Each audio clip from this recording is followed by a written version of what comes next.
Hey, welcome to week 5 of Explore the Bible. Today we continue in the story of 1 Kings. Our kingdom of Israel has been split. You have northern and southern kingdoms now. The northern kingdom called Israel, the southern kingdom called Judah, typically. And so we're going to dive into this passage here, 1 Kings chapter 15. Before we look at that, be sure and subscribe to our channel. Be sure and like, comment, share it with others. If you got questions, ask those. We'll do our best to answer them. All right, let's look at 1 Kings 15. It says, in the 20th year of Israel's king Jeroboam, Asa became king of Judah, and he reigned 41 years in Jerusalem. His grandmother's name was Maacah, daughter of Abishalom. Asa did what was right in the Lord's sight, as his ancestor David had done. Okay, a couple of things here. This is kind of a standard, what you're going to see, a standard formula for the beginning of a section about a certain king, and they'll go back and forth between the kings of Israel and Judah, trying to keep them chronologically, giving you some perspective. The 20th year of Jeroboam's the king of Israel, right? Asa comes the king of Judah, and he reigns for 41 years. So this is pretty common. And then he did what was right in the Lord's sight, or he did what was wrong in the Lord's sight. It's one side or the other, every one of them. So they give you kind of an introduction to this king. Now, one more thing. Personally, when you're reading the Old Testament and you get into some of these names, and they don't have a lot of, Mark and Joe and Sally and Mary. These are not the typical names you see in the Old Testament, right? There's a lot of different ones, so you just do your best and don't worry about it, all right? Maacah, I guess, maybe, Abishalom, and I'll just say it, and we'll just go on and we'll pretend that we said it right, okay? So, Jeroboam's been king for 20 years now. Jeroboam is a bad king in the northern kingdom, right? And we know, of course, the Rehoboam, what he did. Here comes Asa. Asa reigns 41 years, and he does what is right. He does the right thing. He lives a different life. And so we're going to see what that looks like. What does it mean that he did what was right in the Lord's sight? First, he banished the male cult prostitutes from the land and removed all of the idols that his fathers had made. He also removed his grandmother Maacah from being queen mother because she had made an obscene image of Asherah. Asa chopped down her obscene image, burned it in the Kidron Valley. The high places were not taken away, but Asa was wholeheartedly devoted to the Lord his entire life. He brought his father's consecrated gifts and his own consecrated gifts into the Lord's temple, silver, gold, and utensils. Okay, so first thing you think about here is that, man, Israel, the nation, the people of God have gone far. Look, they've got the male cult prostitutes and these idols that are everywhere.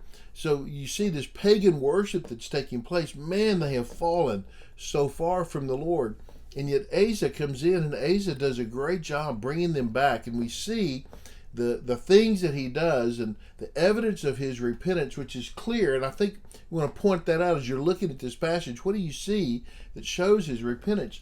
Well, he gets rid of the sinful things that were happening, these broad things that are just out in people's faces, right? It's so obvious this is sin. The male prostitutes, right? But then he also gets very personal. He removed his grandmother from being queen mother. About that, she made these obscene images. He chops them down. He burns them, but he removes her place. Her political place is gone.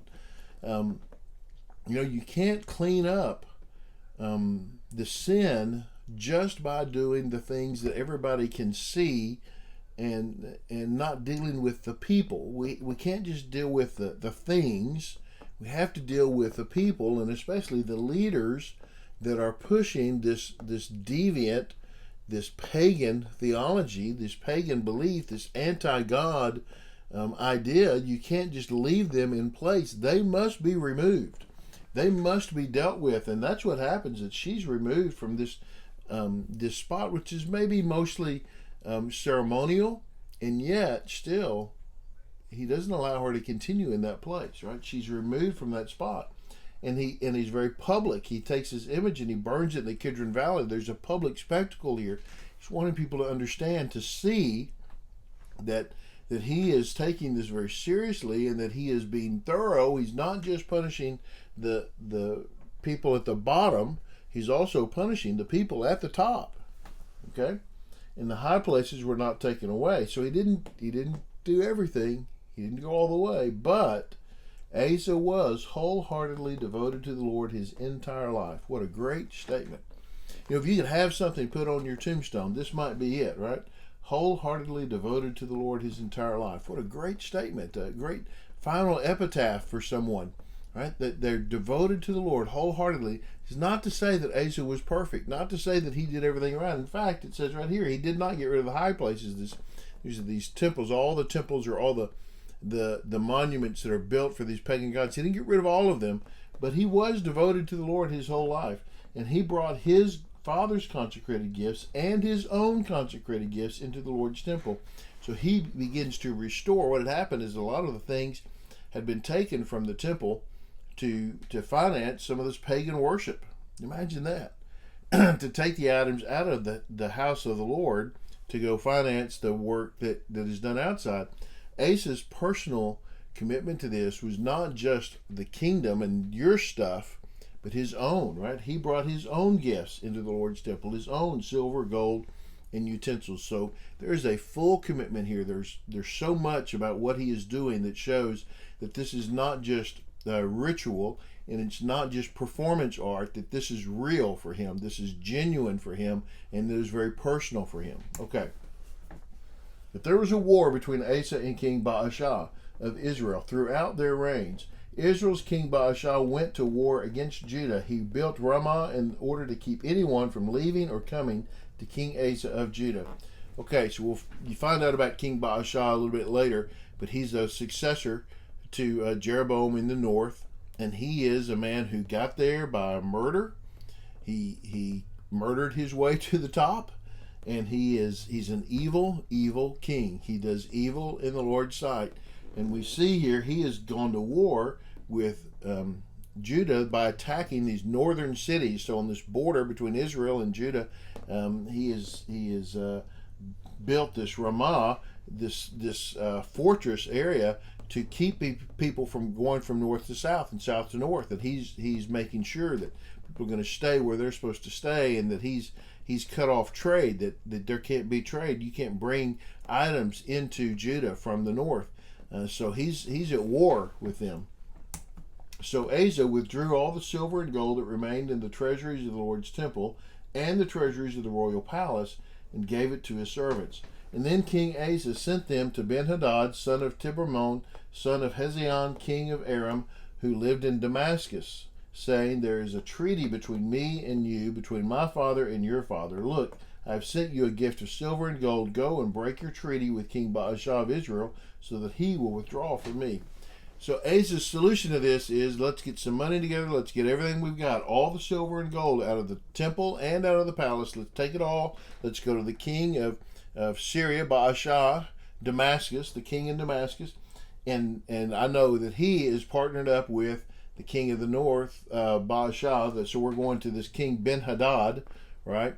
And he's in Damascus, and we're going to get him to fight against Bashar of Israel, right? So that he changes his backing. If he's no longer backing Israel, then maybe Israel will stop in their war, and we'll have a chance maybe even to defend ourselves, because he's partnered with them so that Judah really can't defend themselves. They don't have enough armies, right? They don't have enough force. So this is his solution. He doesn't go to the Lord. He doesn't ask the Lord. He just comes up with this idea, okay? Ben-Hadad listened to King Asa and sent the commanders of his armies against the cities of Israel. He attacked Ajon, Dan, Abel, Beth-Maacah, Chinnereth, and the whole land of Naphtali. When Bashar heard about it, he quit building Ramah and stayed in Tisra. Then King Asa gave a command to everyone without exception in Judah, and they carried away the stones of Ramah and the timbers Bashar had built it with. Then King Asa built Gibeah, however you say that, of Benjamin, and Mizpah with them. Okay, so he makes this deal with Ben-Hadad of Damascus. Ben-Hadad says, I like that, it's a good deal. He likes the money that he gets, right? So he sends his armies to fight against Israel. Israel then has to pull away, right? They can't continue building Ramah. They've got to pull away and defend themselves against the attack from Ben-Hadad, at which point Asa goes up to northern Judah, and they go up to Ramah and they destroy it, right? Completely wipe it out, and he builds a couple of cities to be defense areas there. This is his way of solving his problem that he has. We don't know that it's the Lord's way, but it was his way. Okay? Here's the thing about this in Old Testament that you really, I love the Old Testament for this. You have to settle in your heart that people are not perfect, and that the best leaders, those who are wholeheartedly devoted to the Lord, will still fail.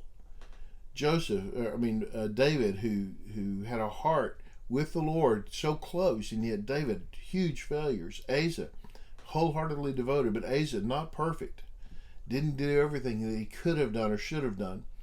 And that is reality, right? That's life. And that we have to settle we're going to have to be okay with that, because that's the way the world is. All right? Well, I hope that's helped as you study this passage. Thanks so much for watching. Thanks for teaching.